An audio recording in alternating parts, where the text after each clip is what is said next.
ਭੁਖ ਤੁਖਾਰ ਨਾ ਵਿਆਪਈ, ਕੰਠ ਮਿਲਿਆ ਹਰ ਨਾਮ।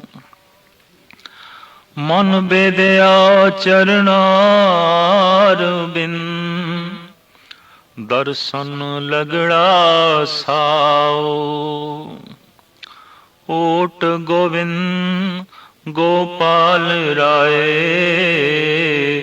ਸੇਵਾ ਸੁਆਮੀ ਲਾਹੋ। ਬਿਖਿਆ ਪੋਹਿ ਨਾ ਸਕਈ, ਮਿਲ ਸਾਧੂ ਗੁਣ ਗਾਹੋ। ਜਹ ਤੇ ਉਪਜੀ ਤਹ ਮਿਲੀ, ਸੱਚੀ ਪ੍ਰੀਤ ਸਮਾਓ। ਕਰ ਗਏ ਲੀਨੀ ਪਾਰ ਬ੍ਰਹਮ, ਬਹੁੜ ਨ ਵਿਛੜਿਆ। ਬਾਰ ਜਾਉ ਲਖ ਬੇਰੀਆ, ਹਰ ਸੱਜਣ ਅਗਮ ਅਗਾਓ। ਸਰਮ ਪਈ ਨਾਰਾਇਣੇ, ਨਾਨਕ ਦਰ ਪਈਆ। ਭੁਖ ਸੁਹੰਦਾ ਸਰਬ ਸੁਖ, ਜਿਸ ਬਖਸ਼ੇ ਵੇ ਪਰਵਾਹੋ।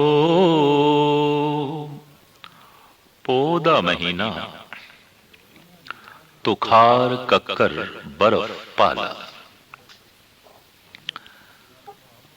ਮਾਝ ਰਾਗ ਦੇ ਰਾਹੀਂ ਗੁਰੂ ਅਰਜਨ ਦੇਵ ਜੀ ਮਹਾਰਾਜ ਦਾ 12ਵਾਂ ਨਾਮਕ ਬਾਣੀ ਦੁਆਰਾ ਇਹ ਉਪਦੇਸ਼, ਜਿਨ੍ਹਾਂ ਦੇ ਕੰਠ ਦੇ ਵਿੱਚ ਪਰਮਾਤਮਾ ਦਾ ਨਾਮ ਹੁੰਦਾ ਹੈ, ਪੋਹ ਦੇ ਮਹੀਨੇ ਦਾ ਤੁਖਾਰ ਕੱਕਰ ਪਾਲਾ ਉਹਨਾਂ ਨੂੰ ਨਹੀਂ ਵਿਆਪਦਾ।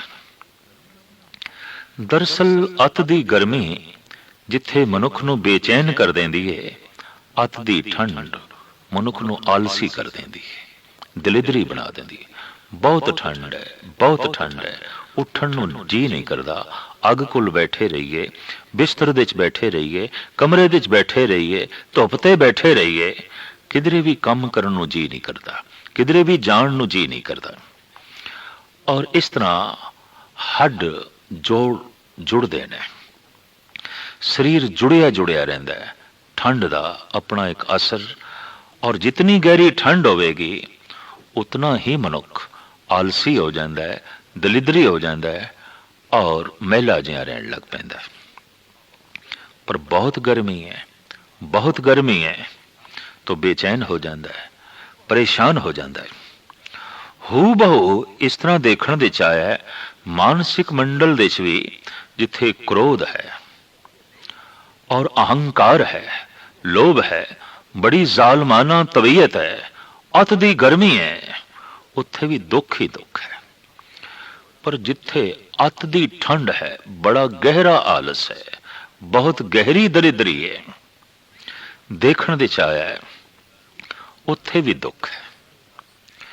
जीवन विच हरकत चाहिए है, ना गर्मी रोके ना ठंड रोके, भाव ना जालमाना तबीयत होवे ते ना ही आलस ते दलिदरी होवे। पर की कीता जाए जे बाहर बहुती ठंड होवे, कक्कर पै रही है, बर्फ पै रही है, सर्द सीत लहर चल रही है, ठंडियां हवावां ने, ऐसे माहौल विच की करिए।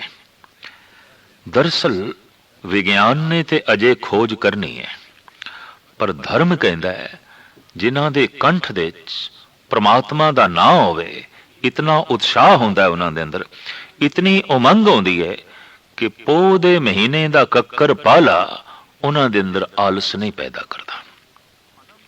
परमात्मा दा नाम अनंत गुणां विच इस दैवी गुण नूं भी जो है पैदा कर देंदा है कि मनुख फुर्तीला हो जाता है, चुस्त हो जाता है, आलस दूर हो जाता है। आलस छीज गया सब तन ते।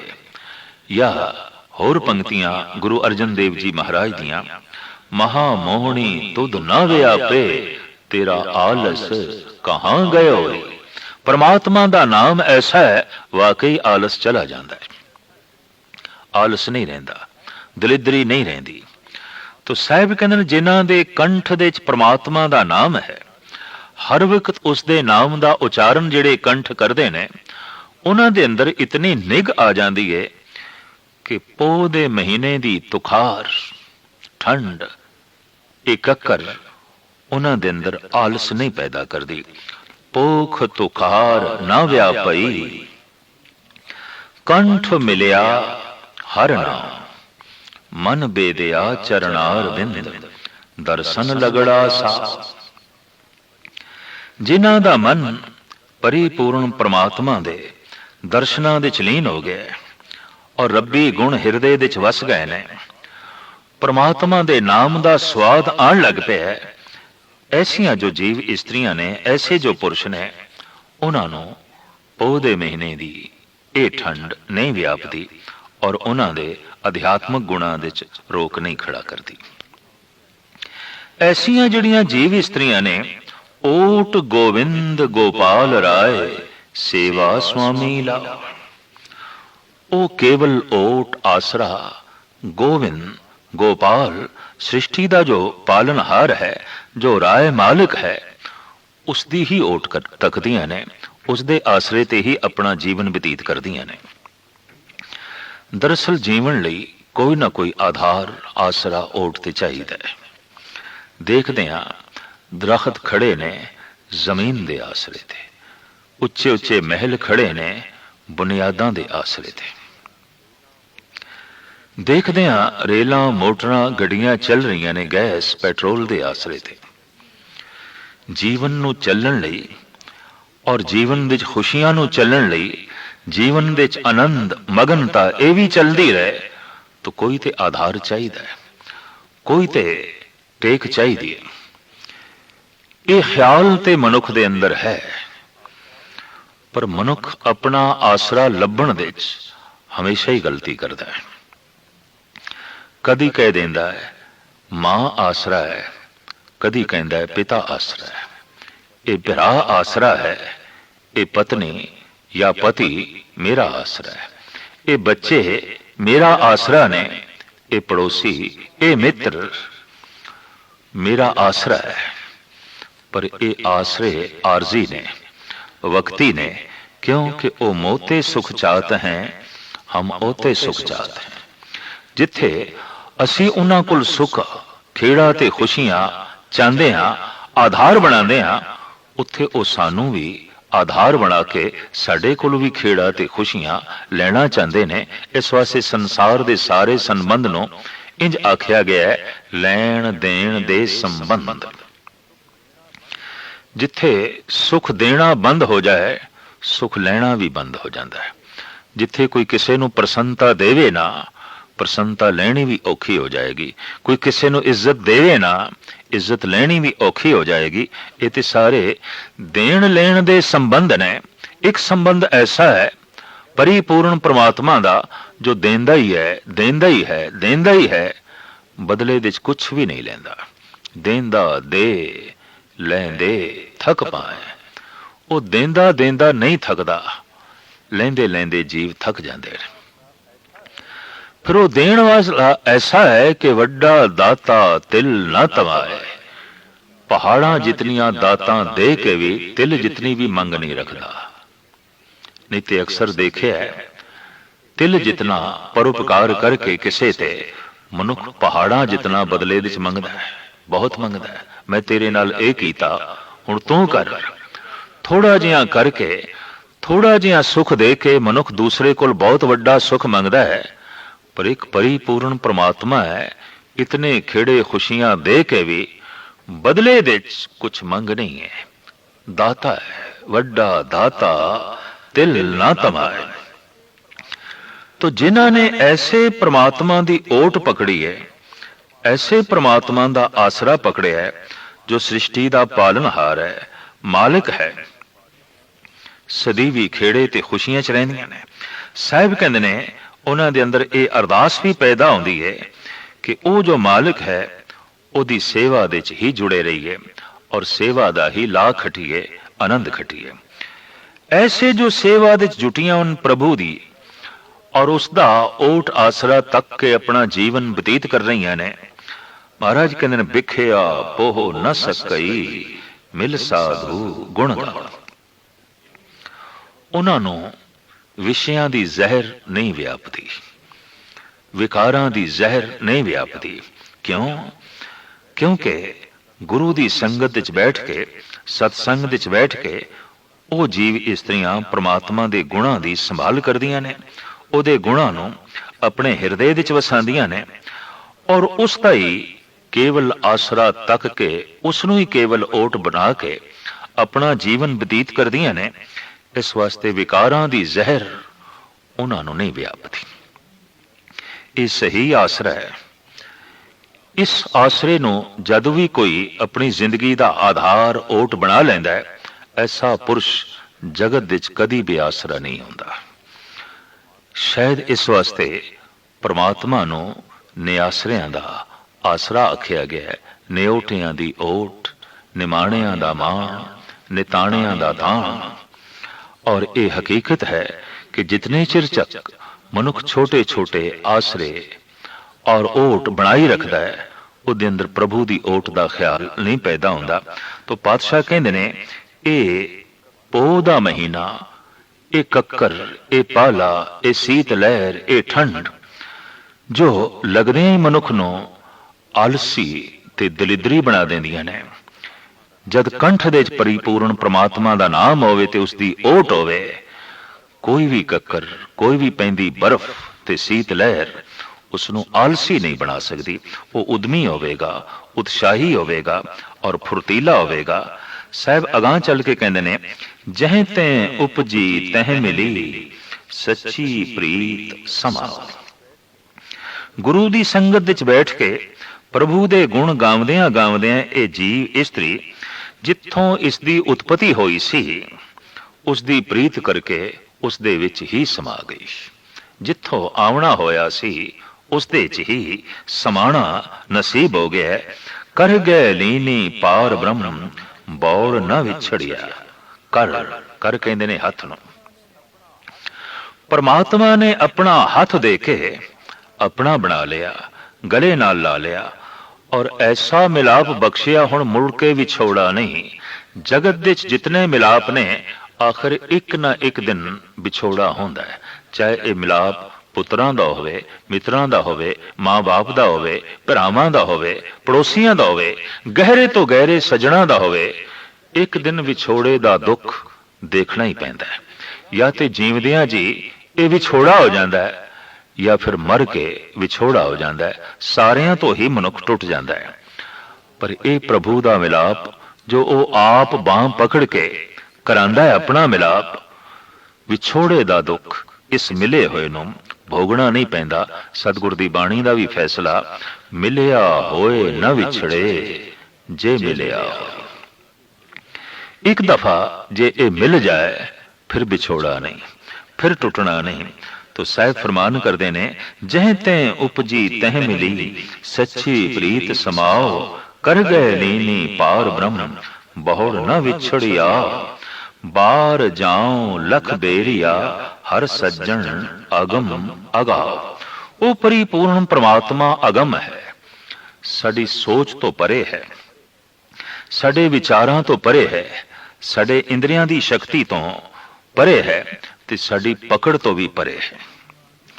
साहब कहंदे ने जीव इस्त्री प्रभु दे गुणां नूं गाउंदियां गाउंदियां जद प्रभावित होंदी है, ये महानता उसदे सामने उजागर होंदी है और उसदे अंदरों ऐसे ख्याल पैदा होंदे ने मैं लखां दफा सदके जांदियां ऐसे परमात्मा तो, मैं बार बार निछावर घोल घोल जांदियां मैं कुर्बान होंदियां ऐसे परमात्मा तो।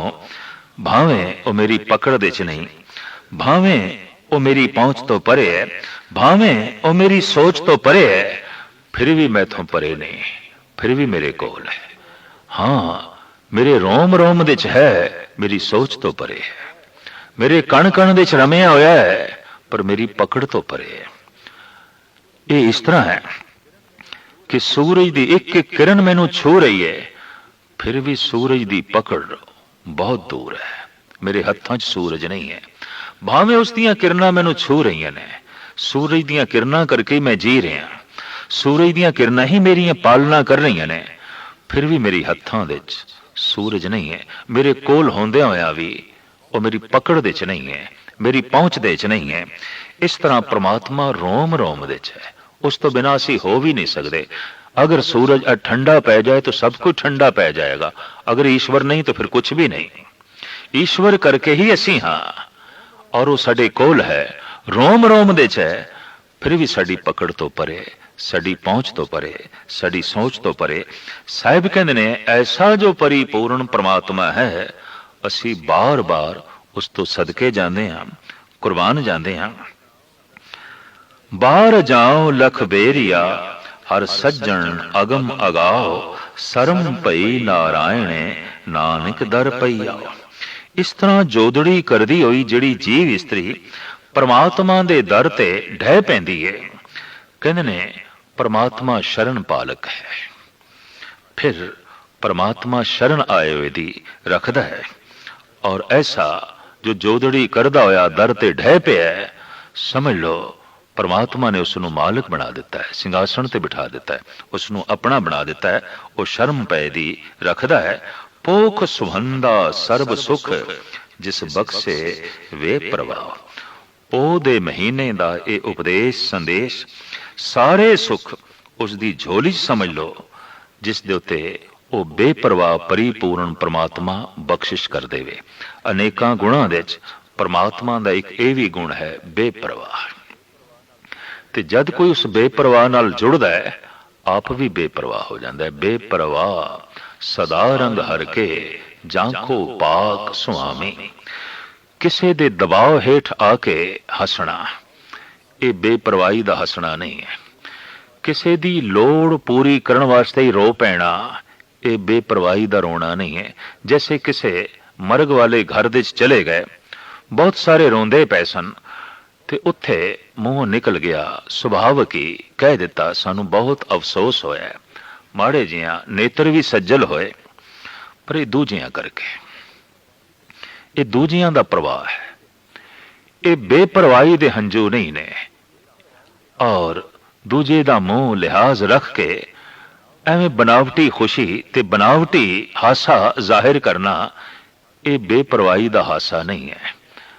जिहड़ा संत है, जो उस बेपरवाह परमात्मा नाल जुड़िया होया है, ओदा हासा भी बेपरवाही दा, ओदा रोना भी बेपरवाही दा, ओदी खामोशी दे च भी बेपरवाही। रंग हसे रंग रोवे, चुप भी कर जाए, परवाह नाही किसे केरी, बाज सच्चे नाए। तो साहिब कहंदे ने ये महीना पोह दा सारे दा सारा सुखां दा उसदा बतीत हो जाता है, जिसनों वो बेपरवाह परमात्मा अपने गुणां दी बख्शिश झोली दे च पा देंदा है। भूख तुखार पड़े, वण तृण रस सोखे, आवत की नाही, मन तन वसै मुखे। मन तन रवरिया जग जीवन, गुर सबदी रंग माणी। अंडज जेरत से तज उतबुज, घट घट जोत समाणी। दर्शन देहो दयापत दाते, गत पाओ मत देहो। नानक रंग रवे रस रसिया, हर स्यों प्रीत स्नेहो। तुखारी 12वां धन गुरु नानक देव जी महाराज दा अमर बचन। आप कहंदे ने तुखार बर्फ कक्कर पाला पै रहा है पोह दे महीने दे विच। वण तृण रस सोखे, जंगल दे विच बनस्पति दे घास सुकने शुरू हो गए, उपर बर्फ पै गई, बर्फ नाल भी बनस्पति सड़दी है, गलदी है। ऐसा ही नहीं कि अत दी गर्मी जद लू चले ते वनस्पति सुकदी है, सड़दी है, अत दी बर्फ पै जाए तां भी सुकदी है ਤੇ ਸੜਦੀ ਹੈ। ਦੋਹਾਂ ਹਾਲਤਾਂ ਦੇ ਵਿੱਚ ਸਮਾਨ ਅਵਸਥਾ ਚਾਹੀਦੀ ਹੈ ਬਨਸਪਤੀ ਨੂੰ ਖਿੜਨ ਲਈ। ਹੂ ਬਹੁ ਮਨ ਦੀ ਵੀ ਇਹੀ ਹਾਲਤ ਹੈ। ਅਤ ਦੀ ਠੰਡ, ਅਤ ਦਾ ਆਲਸ ਮਨੁੱਖ ਨੂੰ ਸੁਕਾ ਕੇ ਰੱਖ ਦਿੰਦਾ ਹੈ, ਜੀਵਨ ਦੇ ਹਰ ਪਾਸੋਂ ਗਤੀ ਰੋਕ ਕੇ ਰੱਖ ਦਿੰਦਾ ਹੈ ਔਰ ਉન્નਤ ਹੋਣਾ ਉਸ ਲਈ ਕਠਿਨ ਹੋ ਜਾਂਦਾ ਹੈ।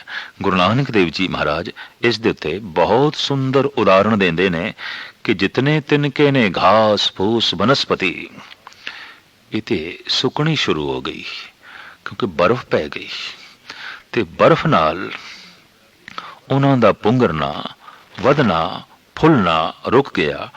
ਅਤ ਦੀ ਠੰਡ ਵਾਕਈ ਇਤਨਾ ਆਲਸੀ ਬਣਾ ਦਿੰਦੀ ਹੈ ਕਿ ਉਸ ਲਈ ਵਧਣਾ, ਫੁੱਲਣਾ, ਭਜਣਾ, ਦੌੜਨਾ, ਕੁਝ ਕਰਨਾ, ਇਹ ਸਾਰੇ ਦਾ ਸਾਰਾ ਰੁਕ ਜਾਂਦਾ ਹੈ। ਸਾਹਿਬ ਕਹਿੰਦੇ ਨੇ ਪੋਹ ਦੇ ਮਹੀਨੇ ਦਾ ਇਹ ਪ੍ਰਤਾਪ, ਪੋਖ ਦੇ ਮਹੀਨੇ ਦਾ ਇਹ ਅਸਰ, ਪੋਖ ਤੁਖਾਰ ਪੜੇ ਵਣ ਤ੍ਰਿਣ ਰਸ ਸੋਖੇ, ਆਵਤ ਕੀ ਨਾਹੀ ਮਨ ਤਨ ਵਸੇ ਮੁਖੇ। ਜੀਵ ਕਾਵਨ ਜੇ ਕਿਧਰੇ ਇਸ ਢੰਗ ਦੀ ਅਰਦਾਸ ਕਰੇ, हे ਪ੍ਰਮਾਤਮਾ ਤੂੰ ਆਮਦਾ ਕਿਉਂ ਨਹੀਂ? ਤੇਰੀ ਆਮਦ ਦੀ ਕੋਈ ਨਿੱਘ ਮੇਰਾ ਆਲਸ ਦੂਰ ਕਰੇ, ਮੇਰੇ ਵਿੱਚ ਫੁਰਤੀਲਾਪਣ ਪੈਦਾ ਕਰੇ, ਮੈਂ ਬੇਪਰਵਾਹ ਹੋਵਾਂ, ਮੈਂ ਅੰਮ੍ਰਿਤ ਵੇਲੇ ਉੱਠ ਸਕਾਂ, ਮੈਂ ਗੁਣਾਂ ਨੂੰ ਸੰਗ੍ਰਹਿ ਕਰ ਸਕਾਂ। ਤੂੰ ਆਮਦਾ ਕਿਉਂ ਨਹੀਂ? ਆਵਤ ਕੀ ਨਾਹੀ ਮਨ ਤਨ ਵਸੇ ਮੁਖੇ। ਤੂੰ ਮਨ ਦੇ ਚ ਵਸ, ਤਨ ਦੇ ਚ ਵਸ, ਮੁਖ ਦੇ ਚ ਵਸ। ਇਸ ਨਿੱਘ ਦੇ ਨਾਲ ਪੋਖ ਦੇ ਮਹੀਨੇ ਦੀ ਜੋ ਇਹ ਸੀਤ ਲਹਿਰ ਹੈ, ਇਹ ਜੋ ਕੱਕਰ ਤੇ ਪਾਲਾ ਹੈ, ਇਹ ਨਹੀਂ ਵਿਆਪੇਗਾ। ਜੋ ਖਿਆਲ ਮਾਝ ਰਾਗ ਦੇ ਵਿੱਚ ਧੰਨ ਗੁਰੂ ਅਰਜਨ ਦੇਵ ਜੀ ਮਹਾਰਾਜ ਨੇ ਦਿੱਤਾ ਹੈ, ਤੁਖਾਰੀ ਰਾਗ ਦੇ ਵਿੱਚ ਪਹਿਲੇ ਹੀ ਪਹਿਲੇ ਪਾਤਸ਼ਾਹ ਨੇ ਸਾਹਿਬ ਸ੍ਰੀ ਗੁਰੂ ਨਾਨਕ ਦੇਵ ਜੀ ਮਹਾਰਾਜ ਨੇ ਬਖਸ਼ਿਸ਼ ਕੀਤਾ ਹੋਇਆ ਹੈ। ਵਾਕਈ ਜਦ ਮਨ ਦੇ ਚ ਉਹ ਵਸਦਾ ਹੈ ਤੋ ਤਨ ਦੇ ਚ ਵੀ ਵਸ ਜਾਂਦਾ ਹੈ। ਜੈਸੇ ਮਨ ਦੇ ਚ ਉਸਦੀ ਯਾਦ ਵਸਦੀ ਹੈ, ਤਨ ਸੇਵਾ ਕਰਨ ਲੱਗ ਪੈਂਦਾ ਹੈ, ਆਲਸ ਦੂਰ ਹੋ ਜਾਂਦਾ ਹੈ। ਔਰ ਜੈਸੇ ਉਸਦੇ ਗੁਣ ਮਨ ਨੂੰ ਪ੍ਰਭਾਵਿਤ ਕਰਦੇ ਨੇ, ਰਸਨਾ ਵਾਹਿਗੁਰੂ ਵਾਹਿਗੁਰੂ ਜਪਣ ਲੱਗ ਪੈਂਦੀ ਹੈ। ਅਭਿਆਸੀ ਦੀ ਇਹ ਪਹਿਚਾਣ ਹੈ ਕਿ ਉਹਦਾ ਤਨ ਸੇਵਾ ਦੇ ਚ ਲੀਨ ਹੈ, ਉਹਦਾ ਮਨ ਯਾਦ ਦੇ ਚ ਲੀਨ ਹੈ, ਉਹਦੀ ਰਸਨਾ ਜਾਪ ਦੇ ਚ ਲੀਨ ਹੈ। ਬਸ ਇਹੀ ਪਹਿਚਾਣ ਹੈ। ਰਸਨਾ ਜਪਦੀ ਜਾਏ, ਤਨ ਸੇਵਾ ਕਰਦਾ ਜਾਏ ਔਰ ਮਨ ਉਸਦੀ ਯਾਦ ਦੇ ਜੋ ਹੈ ਲੀਨ ਹੋਵੇ। तो साहब ऐसा पै फरमान करते ने, आवत की नाही मन तन वसे मुख। ए परिपूर्ण परमात्मा तू आमदा क्यों नहीं? मन दे च वस, तन दे च वस, मुख दे च वस, ताकि इस वसन दे नाल मैनू निगदी प्राप्ति होवे और ये आलस जो कक्कर करके है, बर्फ करके है, शीत लहर करके है, ये दूर होवे। समान अवस्था ही दरअसल सुखदाई है, अति सर्वत्र विवर्जते। साहिब गुरु अर्जन देव जी महाराज दा वाक, अति हों धक्का खाए। जीवन दे जिस पख दे च भी जदों कदी मनुख अत करदा है, धक्के ही खांदा है। रस आनंद समान अवस्था दे च है, मद दे च है, सहज दे च है। तो साहब ऐसा ही जो है इत्थे फरमान पे कर देन, अत दी ठंड अत दा आलस किवें दूर होवे। ये शीत लहर उद्यम जो है करन नूं रोकदी पई है, ये बर्फ जीवन दी सारी हरकत नूं रोकी बैठी है और बनस्पति दा फुलना वधना हरा होना औखा होंदा जा रहा है। जीवन दे च हरियावली दा पैदा करना कठिन होंदा जा रहा है। तो की करिए? साहिब कहते ने, इंज फरियाद कर, हे प्रभु तू मेरे मन दे च क्यों नहीं वसता, तू मेरे तन दे च क्यों नहीं वसता, तू मेरे मुख दे च क्यों नहीं वसता। इस तरह की जिहड़ी मंग ते चाहत है, अगर कोई उस ठंडे महीने दे च भी करे तो उसका मुख उच्चारण करने लग पवेगा, मन दे च प्रभु वस जाएगा, तन सेवा दे च लीन हो जाएगा। इस तरह की निग दी प्राप्ति होंदियां ही पोह दे महीने दी जो ये रोक है, उस लई ये रोक साबित नहीं होगी। आवत की नाही मन तन वसे मुखे। मन तन रव रहा जग जीवन, गुर सबदी रंग माणी। साहिब कहते ने, गुरु दे शब्द दे मिलाप दे द्वारा जीव इस्त्री मन ते तन विच परिपूर्ण परमात्मा नूं वसा के रंग माणदी है। वो जो जगत दा जीवन है किसे एक दा जीवन नहीं। आम जगत विच कहावत है फलाना ते मेरा जीवन है, फलाना ते मेरी जान है। कहावत है, सच नहीं है, हकीकत नहीं है। चलो जे किधरे मन भी लईए फलाना ते मेरी जान है, पर सिर्फ उसकी जान हो सकता है, जगत दी नहीं, सारे संसार दी नहीं, सारी मखलूक दी नहीं। अवल ते कोई किसी दी भी जान नहीं। बड़ा आशकी मिजाजी उस दे च परचल तवाक भी मेरी जान, फलाना ते मेरी जान है, मेरे प्राण है। नहीं, जगत दा जीवन, जगत दी जान, जगत दे प्राण केवल परिपूर्ण परमात्मा है। सारियां दी ओ जिंद जान है, सारियां दी ओ प्राण है। पर कमाल दी गल, जो सारियां दी जान है उसनों कोई भी ऐसा घट ही आखदा है, हे प्रभु तू मेरे प्राण है, तू मेरी जान है। लेकिन उन्होंने ये कहता फिरदा है ए मेरी जान, ए मेरी जान, जबकि उसकी जान है ही नहीं, उसके प्राण वो है ही नहीं। तो साहिब फरमान पे करते ने, वो जो जगत का जीवन है गुरु शब्द दे जाप द्वारा जगत दे जीवन का जीव रूपी इस्त्री आनंद माणदी है। और उसके मन ते तन विच उसका बकायदा छाप रहिंदी है। उसके मन दे उत्ते बकायदा उस परिपूर्ण परमात्मा का प्रभाव रहिंदा है। ऐसी उसकी तर्जे जिंदगी बन जाती है। अंडज जेरज सेतज उतपुज घट घट जोत समाणी। चार खानियां ने जिथों जीवन उत्पन्न होता है। सब तो वड्डी खान है अंडे, दूजी खान है जेर पेट, तीजी खान है उत्पुज और चौथी है सेतज पसीने तो पैदा होना। ये जो जीवन असी पृथ्वी ते देख रहे हैं, ये चार खानियां द्वारा ही जगत दे जो है प्रचलित होंदा है। जीव इन्हां दे राही बाहर आंदे ने, कुछ अंडियां राही, कुछ पेट राही, कुछ पसीने ते मैल दे राही, ते कुछ धरती दे चों उत्पन्न होंदी है, जैसे कि बनस्पति। अंडज जेरज सेतज उत्पुज घट घट जोत समाणी। शब्द का रंग माणदियां माणदियां जीव रूपी इस्त्री नूं समझ पै जाती है, हे परिपूर्ण परमात्मा, अंडियां दे जो जीवन है उस दे च भी तेरा ही जीवन है। पेट दे अंदर जो जीवन है उस दे अंदर भी तेरा ही जीवन है। पसीने ते मैल दे जो जीवन बनता है उस दे च भी तेरा ही जीवन है। और बनस्पति दे च भी तू रमिया होया है। चारे खानियां दे विच हे परिपूर्ण परमात्मा तेरी ही लीनता है। अंडज जेरज सेतज उतबुज घट घट जोत समाणी। दर्शन देव दयापत दाते गत भावो मत देव। इस तरह इस ठंडे महीने विच जिस दे भयंकर कक्कर बर्फ ते शीत लहर चल रही है, अगर जीव रूपी इस तरह की अरदास करे, दर्शन देहो दयापत दाते गत पावो मत देहो। हे परिपूर्ण परमात्मा तू मत दे ऐसी कि तैनू सोचा ते तेरे दर्शन दी तांग अंदर पैदा होवे। मैं ऐसी चाहत अपनी मत दे अंदर पैदा कर सका। हे प्रभु ऐसी मत दे, ऐसी सोचनी दे, ताकि ये महीना मेरा सुखां दा बतीत होवे। परिपूर्ण परमात्मा हे दया दे घर, हे दया दे सागर, तू रहमत कर, बख्शिश कर। ऐसी मत दे मैं तेनू सोचा, मैं तेनू याद करा, मैं तेरी मंग करा, मैं तेरे दर्शनां दी लोच दे जिंदगी बतीत करा। नानक रंग रवे रस रसिया हर स्यों प्रीत स्नेहो। पोख दे महीने विच जीव रूपी इस्त्री इसे ही रंग विच रंगी जाए तो सारा महीना आनंदमयी बतीत होंदा है।